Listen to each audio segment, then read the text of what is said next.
dimanapun Anda berada, dan terutama mungkin yang ada dalam studio.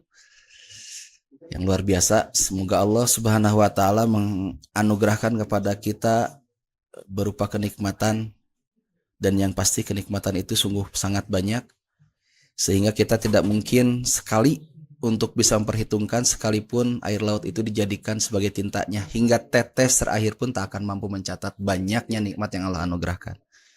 Begitu pula sebaliknya, ketika nikmat itu dicatat, menjadikan bumi sebagai hamparan alas untuk mencatat sebanyak nikmat yang Allah anugerahkan pada kita, pun sama tidak akan pernah mampu untuk mencatat nikmat Allah Subhanahu wa Ta'ala. Sahabat, dimanapun berada, ketika kita meminta kepada Allah banyak hal tentang harapan-harapan, baik itu urusan-urusan keduniaan, juga urusan-urusan akhirat, sebanyak permintaan-permintaan yang mungkin saja kita mengeluh, ada doa yang sudah diijabah, ada juga yang belum, atau belum sama sekali. Mungkin ini sebagai renungan untuk kita bahwa pernahkah kita peka terhadap apa yang mungkin menjadi renungan bagi kita, kenapa Allah belum saja mengabulkan permohonan kita. Kenapa hal ini diutarakan? Karena tidak sedikit orang-orang yang mengaku dirinya sebagai seorang muslim, dia tahu rukun iman dan rukun Islam, akan tetapi perjalanan kehidupannya tidak berdasar kepada rukun iman dan rukun Islam itu sendiri. Artinya, tidak mungkin Allah tidak mengabulkan setiap doa jika dia memahami rukun iman. Tidak mungkin Allah tidak mengijabah setiap doa jika apa yang menjadi rukun Islam pun dikerjakan dengan sebaik-baiknya. Maka sahabat dunia akhirat yang dimuliakan Allah Subhanahu wa Ta'ala, dimanapun Anda berada, mari sama-sama kita merenungi setiap derap langkah kehidupan kita, kalau perlu di setiap detiknya. Karena ternyata ada ibadah yang justru keutamaannya adalah sebagai media utama berkomunikasi antara dirinya atau seorang hamba dengan Tuhannya. Ada media ibadah yang menjadikan dirinya tentu semakin yakin bahwa Islam itu benar, Allah itu benar.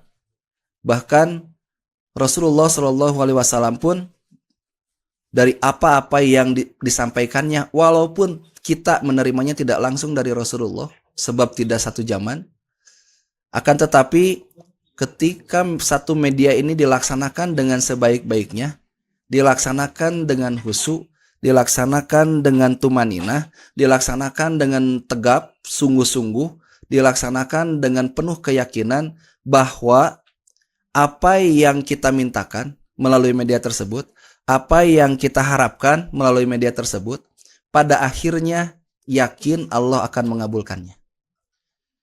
Mungkin bertanya, apakah media itu? Kita semua sudah paham, kita semua sudah tahu, bahkan tata caranya pun sudah semakin mengerti.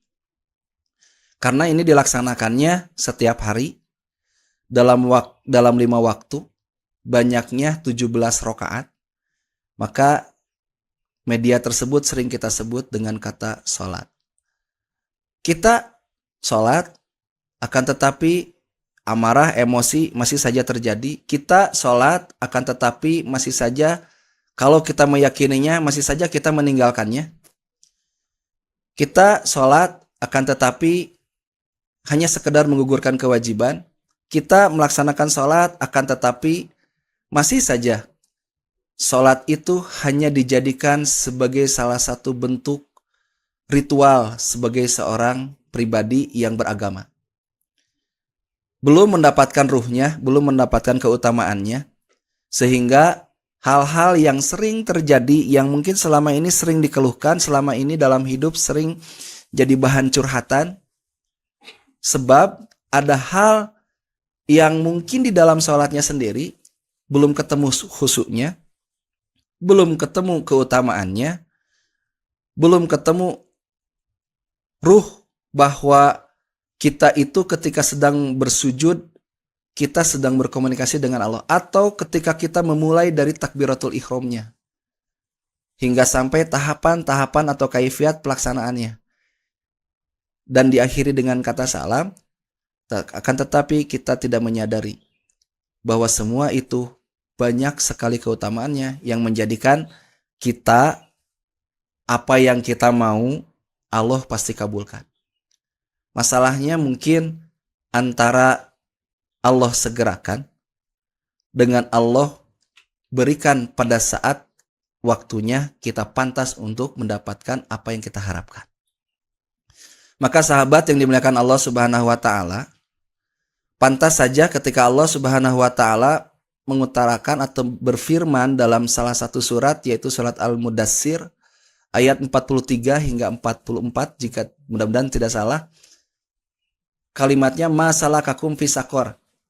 Ada beberapa yang perlu kita pahami. Pertanyaan ini ditanyakan oleh orang-orang ahli surga kepada mereka yang menuju perjalanan masuk ke dalam neraka. Karena kalimatnya salaka. Kalau kalimatnya salaka, mereka sedang berjalan menuju ke dalam neraka. Namun mungkin ini bisa diluruskan kembali. Bisa jadi pada keterangan lain, mereka itu justru sudah masuk ke dalam neraka. Kalau tidak salah, bahkan ada kalimatnya mereka saja sudah dalam keadaan gosong. Lalu muncul pertanyaan, masalakakum fi sakor. Kenapa kamu bisa masuk, kalian bisa masuk ke dalam neraka sakor? Lam naku minal musholin. Kalimatnya juga lam naku minal musholin. Kami pada saat itu tidak melaksanakan sholat. Tapi ada kalimat juga yang lain menyatakan kami melalaikan sholat. Betul, pada ayat yang lainnya ada kalimat fawailul lil musholin. Celakalah bagi orang-orang yang sholat. Pada ayat ini dalam surat Al-Mudassir, jawaban tersebut karena pada saat itu kami adalah orang-orang yang tidak melaksanakan sholat. Ini artinya menjadi penguat bagi kita, pantas saja antara bagi orang-orang yang meninggalkan sholat, itu seperti halnya batas antara dirinya dengan kekafiran. Bahkan ada yang menyebutkan ketika dia berani meninggalkan sholat, maka dia sudah menyatakan kekafiran dirinya dalam hal ini. Hadirin, sahabat yang dimuliakan Allah Subhanahu wa taala. Muncul pertanyaan, apakah benar di dalam kehidupan kita di sehari-harinya, ketika tahu bahwa azan berkumandang untuk kita bersegera melaksanakan sholat. Kita tahu yang kita butuhkan agar Allah melirik kepada kita, padahal setiap hari Allah senantiasa memperhatikan kita di setiap detiknya. Apa buktinya? Sampai detik ini kita masih selamat. Sampai detik ini kita masih bisa tersenyum. Sampai detik ini kita masih bahagia. Sampai detik ini kita masih bisa memanfaatkan apapun yang ada. Bahkan ditakdirkan ketika kita dalam keadaan lapar saja, itu bukti pertolongan Allah, kita masih dikuatkan untuk dalam keadaan laparnya. Hingga sampai saatnya kita menemukan makanan. Maka sahabat yang dimuliakan Allah Subhanahu wa taala, bukan sepertinya lagi pasti bagi orang-orang yang seperti tadi yang disebutkan, bersungguh-sungguh di dalam sholatnya. Mengutamakan sholatnya adalah sebagai media satu-satunya yang terbaik untuk dirinya berkomunikasi dengan Allah, untuk dirinya berkeluh kesah hanyalah kepada Allah, untuk dirinya memohon apapun yang mungkin saja tidak masuk dalam akal kita, Allah pasti kabulkan. Cuman mungkin ada hal yang perlu kita perhatikan. Pantaskah kita menerima apa yang kita inginkan? Mungkinkah Allah akan memberikan di saat kita tidak dalam keadaan mampu? Walaupun lisan ini berucap, ya Allah, kami menginginkan ini. Padahal Allah jauh lebih tahu tentang hambanya. Bahkan bisa jadi tentang diri kita sendiri. Diri kita sendiri saja belum tahu tentang diri kita. Siapa kita yang sebenarnya? Maka sahabat yang dimuliakan oleh Allah Subhanahu wa taala, bagi pribadi yang hebat, pribadi yang sungguh-sungguh ingin mendapatkan cinta dan ridho Allah Subhanahu wa taala, dalam satu hal saja. Dia melaksanakan sholat dengan sungguh-sungguh, tumaninah, memperhatikan di setiap gerakannya, hingga sampai dia memahami bahwa setiap kalimat yang muncul, yang bentuknya doa di dalam sholat itu, menyatakan dirinya betul-betul memuji Allah Subhanahu wa Ta'ala. Jika ingin mendapatkan apa yang kita inginkan, maka sesuaikan dan pantaskan untuk diri kita sendiri siapa kita sebenarnya.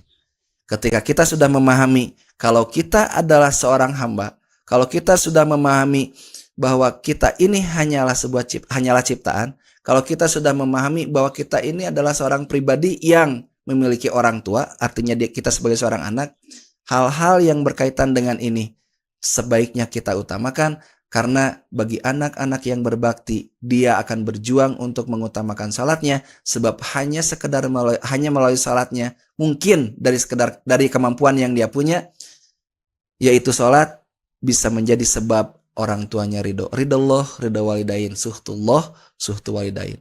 Maka dengan kalimat yang tadi, rasanya mungkin saja akan terjadi ketika ayat Allah menyampaikan seperti tadi, masalah kakum fisakor, lam naku minal musholin. Mungkin saja kita akan ada yang menjadi pengisi neraka sakor, yaitu bagi orang-orang yang meninggalkan sholat. Kalau ya bahasanya orang-orang yang meninggalkan sholat, berarti dia seorang muslim. Karena bukan seorang muslim disebutnya jika dia tidak melaksanakan sholat atau mendapatkan perintah sholat. Karena seorang muslim pasti mendapatkan salah satu di antara kewajiban lainnya, yaitu melaksanakan sholat. Kalau kita sudah sadar bahwa sholat adalah bagian penting sebagai tiangnya agama. Kalau kita beranalogi, ini sebagai penutup, kalau kita beranalogi, kalaulah saja kita mengumpulkan beberapa potongan-potongan dahan, bisa dihitung sebanyak 17 batang. Kita hubungkan di atasnya 2 batang sebagai perwakilan kepala kita. 4 batang lain untuk mewakilkan tangan, 3 batang yang lain untuk mewakilkan bagian dada, dan bagian tengah pencernaan itu 4 batang yang lainnya, hingga sampai 4 batang yang terakhir itu mewakili kakinya. Kalau kita beranalogi, kalau kita 2 batang itu mewakili waktu subuh, kalau kita meninggalkan waktu subuh dan itu diwakilkan kepada kepala, berarti hari itu kita berjalan tanpa menggunakan kepala. Kalau kita mewakilkan 2 tangan ini 4 batang yang lainnya, maka kalau jika itu ditinggalkan, kita pada hari itu berjalan tanpa menggunakan tangan. Kalau saja di dada ini 3 batang yang lainnya, jika tidak dilaksanakan, berarti kita berjalan tidak memiliki hati, tidak bernapas, dan lain sebagainya. Begitu pula sampai pada waktu Isya yang diwakili 4 batang lainnya di bagian kaki. Kalau kita tidak melaksanakan salat Isya, pada hari itu kita sejatinya berjalan tanpa menggunakan kaki. Kita semua mampu beranalogi. Jika salah satu di antara itu tidak dilaksanakan, jika diwakilkan pada seluruh organ tubuh, tidak ada salah satunya, apa yang terjadi pada diri kita. Maka sahabat yang dimuliakan Allah Subhanahu wa Ta'ala, mungkin sebagai penutup yang tadi, itu menjadi bahan renungan bagi kita. Jangan sampai kita ketika melaksanakan sholat, satu saja kita tinggalkan, berarti kita sudah tidak berjalan pada hari itu dengan meninggalkan bagian-bagian organ tubuh lainnya. Apakah mungkin kita berjalan tanpa kepala? Apakah mungkin kita berjalan tanpa tangan? Betul, karena yang jalan itu adalah kaki. Tapi bagaimana kita bisa menerima, berjabat, dan lain sebagainya jika kita tidak memiliki tangan? Lebih parahnya lagi, bagi apa yang bisa kita lakukan jika 2 bagian lainnya, seperti halnya tadi bagian dada yang di dalamnya ada jantung, ada setitik hati, dan juga di bagian tengah, maka mungkinkah kepala, tangan ini, juga kaki berjalan tanpa penyanggah yang lainnya?